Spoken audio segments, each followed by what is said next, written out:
Ano ba yung naging dahilan bakit kinailangan ng AFP na magkaroon ng reorganization dito sa aspetong ito?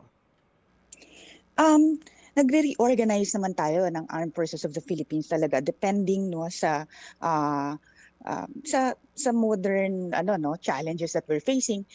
That's why we have created the Cyber Command and the Cyber and the Intel Command.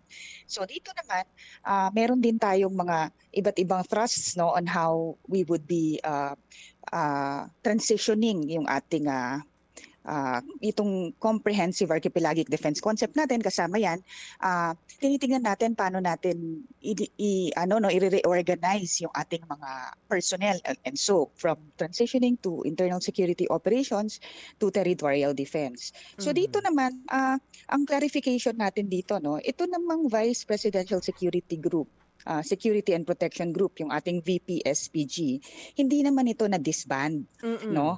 Mm. It was reorganized into the AFP Security and Protection Group, yung tinatawag nating AFP-SPG. So Mm. ito, parte ito ng rationalization no? And streamlining ng efforts natin. Na-implement ito noong February itong taon. No? Na-approve din to ng Department of National Defense. Ito naman, we undertook this no para ma-unify natin itong security and protection security at saka protection operations no. Kailangan kasi to tuloy-tuloy natin no itong ma-conduct itong pagbigay ng protection to the Vice President uh, pag within a more integrated and optimized framework. Ito yung Mm. naging overarching premise on this no. Mm. Pero ma'am, prior to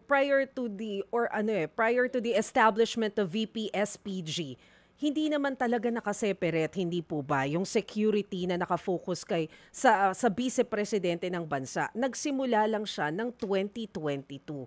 Paki-refresh Yes. nga po ang memory namin, bakit po ni-request ito ni VP Sara? Ano yung wisdom behind it? Ito nga no, the VPSPG was only created noong June nga ng 2022. Prior to that, ang mga vice president naman talaga, ang security nila, ang nagpo-provide niyan is the Security and Protection Battalion no, under talaga ng AFP diyan sa ating General Headquarters. So Mm. parang hindi naman ito bago no, ibinalik lang natin dun sa dati.